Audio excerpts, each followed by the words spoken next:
Hello students. Class 12th में हमारा जो चैप्टर चल रहा है वो है प्रोबेबिलिटी और उसकी एक्सरसाइज 13.1 हम स्टार्ट कर चुके हैं। इस वीडियो में इसके क्वेश्चन नंबर 7 को हम डिस्कस करने वाले हैं। क्वेश्चन नंबर 6 जो है हम पिछले वीडियो में कंप्लीट कर चुके हैं, जिसमें कहा गया था कि आपको प्रोबेबिलिटी ऑफ ई फाइंड करनी है व्हेन एफ इज गिवन। यहां पर भी वही काम करना है। तो 7th का जो क्वेश्चन है वो है two coins are tossed once. तो जब दो कॉइन्स को एक बार टॉस करेंगे तो हमारे पास जो सैंपल स्पेस बनकर तैयार होगा वो कुछ इस तरीके का होगा। तो ये मैंने यहां पर सैंपल स्पेस लिख दिया है। अब इसका जो फर्स्ट पार्ट है जिसको हम सॉल्व कर रहे हैं, इसमें ई जो इवेंट है इसके अंडर में है tail appears on one coin. तो इसका मतलब है एक कॉइन में टेल अपेयर होना चाहिए। इसका मतलब इन दोनों को यहां पर हम इंक्लूड करेंगे, एच टी और टी एच। ठीक है, एक कॉइन में टेल अपेयर होना चाहिए। तो यही दो कंडीशंस हैं जब एक कॉइन में टेल अपेयर हो रहा है। एफ क्या है? One coin shows head. एक ही कॉइन में हेड आना चाहिए। तो अगेन इसमें भी यही दोनों आएंगे क्योंकि इन्हीं दोनों में ही हेड आ रखा है एक बार। टी एच, तो ई और एफ इवेंट यहां पर मैंने आपको बता दिए। अब अगर इनमें कॉमन की बात करें तो कॉमन भी यही होगा, H T and T H.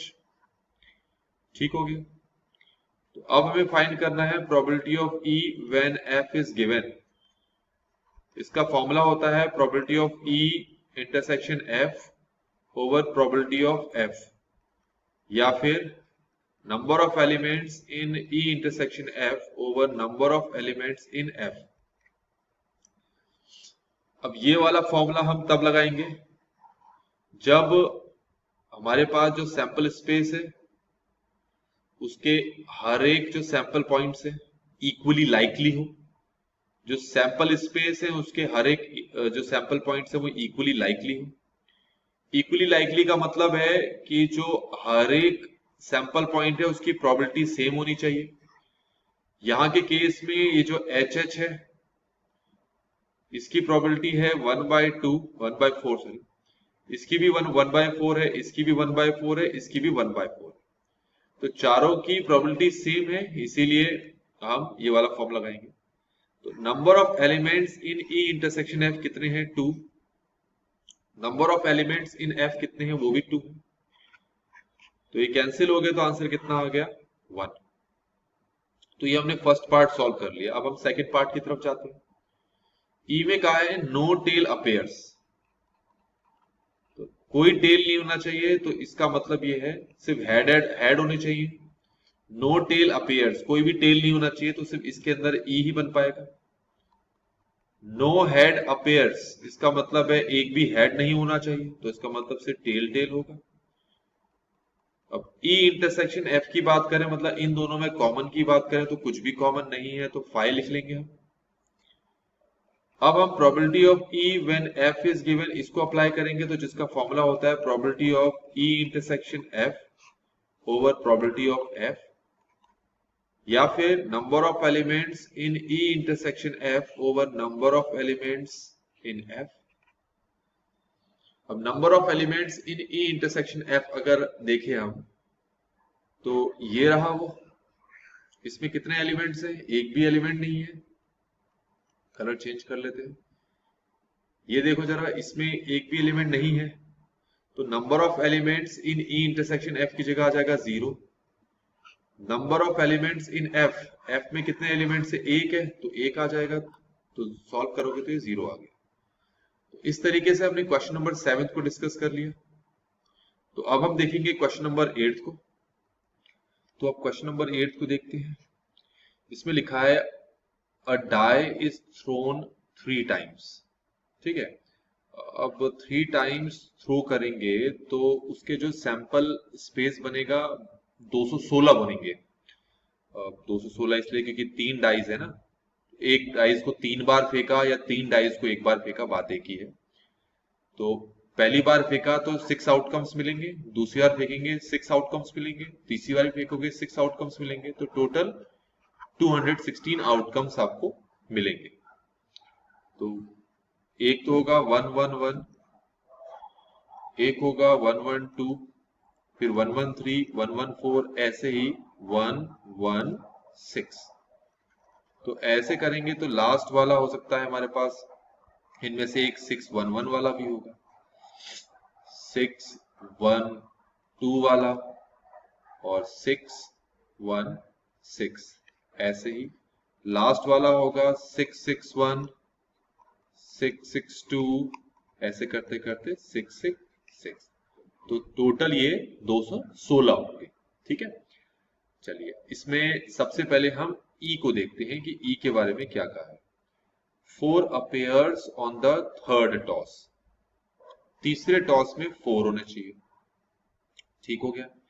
अब तीसरे टॉस में अगर उसको समझाने के लिए मैं कुछ ये बना रहा हूं, जरा इसको देखो। 1 1 1 2 1 3 1 4 1 5 1 6, ऐसे ही 2 1 2 2 2 3 और एट लास्ट 2 6। तो अगर मैं ऐसे करते रहूं तो लास्ट में आएगा 6 1 6 2 6 3 और 6 6। तो टोटली कितने इवेंट्स बने आपके? 36। अगर इन सबके लास्ट में मैं 4 लिख देता हूं, सभी के लास्ट में, तो तब भी तो 36 ही होंगे ना। ये देखो 4 4 लिख दिया मैंने, तब भी सबके लास्ट में 4 4 अगर आएगा तो इसका मतलब है लास्ट में अगर 4 4 हो सबके, 4 appears on the third toss, मतलब तीसरे टॉस में अगर 4 हो, तो ऐसे टोटल कितने आपके पास आउटकम्स होंगे? वो होंगे टोटल 36, जो मैंने यहां पर बनाकर दिखा दिया। अब एफ देख लेते हैं। 6 and 5 appears respectively on the first 2 tosses। इसका मतलब क्या है?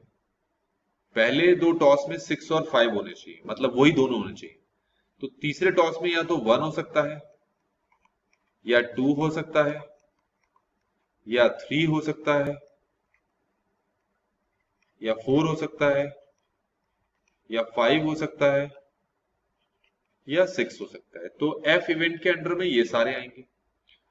तो अगर कॉमन देखा जाए, दोनों में कॉमन क्या है, तो कॉमन यही वाला होगा, क्योंकि इसमें थर्ड टॉस में 4 है और इसमें ये सारे इवेंट्स हैं ई के अंदर में। वो सारे इवेंट जब थर्ड टॉस में 4 हो तो कभी ना कभी ये किसी ना किसी से मैच करेगा, तो सिर्फ यही मैच करेगा। 6 5 4 जो है वो ई इंटरसेक्शन एफ के अंडर में आ गया। अब हमें प्रोबेबिलिटी फाइंड करनी है, probability of E when F is given, जिसका फॉर्मूला होता है probability of E intersection F over probability of F. या तो ये फॉर्मूला लगाओ, या number of elements in E intersection F over number of elements in F, या ये फॉर्मूला लगाओ। तो number of elements in E intersection F, इसके अंडर में टोटल कितने आउटकम्स हैं, कितने सैंपल पॉइंट्स हैं? 1 है, तो ऊपर तो 1 आ गया। और number of elements in F कितने हैं? टोटल 6 है, तो नीचे 6 आ गया। तो इस तरीके से ये जो 8th क्वेश्चन है, वो 8th क्वेश्चन हमने ये सॉल्व कर लिया यहां पर। अब हम देखेंगे 9th क्वेश्चन। चलिए, अब ये हमारे पास 9th क्वेश्चन है। Mother father son line up at random for a family picture. ठीक है, तो अब कितने जो ये लाइनअप कर रखे हैं, तो लाइनअप कितने टाइप्स के लाइनअप पॉसिबल हैं? तो ऐसे देखो पॉसिबल है, मदर फादर सन, मदर मदर सन फादर, ठीक है, फिर फादर सन मदर, फादर मदर सन, और क्या बन सकता है? सन फादर मदर, सन मदर फादर। तो इस टाइप के 1 2 3 4 5 6 सैंपल पॉइंट्स यहां पर बनकर तैयार हो गए। ये सैंपल पॉइंट्स क्या हैं? इन तरीके से मदर फादर सन जो है एक लाइन में खड़े हो सकते हैं। मतलब इसका मतलब यह है कि सबसे आगे मदर है, फिर फादर है, फिर सन है। इसका मतलब क्या है? सबसे आगे मदर, फिर सन, फिर फादर। तो इस तरीके से 6 पॉसिबल आउटकम्स हमारे पास हो सकते हैं। अब इसमें ई देखें, सन ऑन वन एंड, सन एक एंड पर। अब कौन से एंड पर हो, दोनों में से किसी भी एंड में पॉसिबल है। तो देखो, एक तो पॉसिबिलिटी ये है MFS, और एक ये है FMS, एक ये है, एक ये है, ये है SFM और SMF। तो ये ई इवेंट के अंडर में आ गए। अब F क्या है, फादर इन मिडल। देखो MFS जो ये पहला वाला है, इसमें फादर मिडल में है, फिर यहां पर है फादर मिडल में। तो SFM इसमें भी फादर क्या है, मिडल में। अब इन दोनों का अगर मैं कॉमन निकालूं, देखो ये कॉमन है और ये दोनों कॉमन है, तो MFS और SFM ये दोनों कॉमन है। तो probability of E when F is given, ये फाइंड करना है हमें, जो कि है probability of E intersection F over probability of F। या तो ऐसे निकाल लो, या number of elements in E intersection F over number of elements in F। ये फॉर्मूला अप्लाई करो, दोनों में से जो अप्लाई कर सकते हैं। तो number of elements in E intersection F, तो E इंटरसेक्शन F में कितने एलिमेंट्स हैं, 2, तो ये 2 हो गया। Number of elements in F, F में कितने एलिमेंट्स हैं, 2, ये 2 हो गए। कटेंगे तो आंसर कितना आ जाएगा, 1।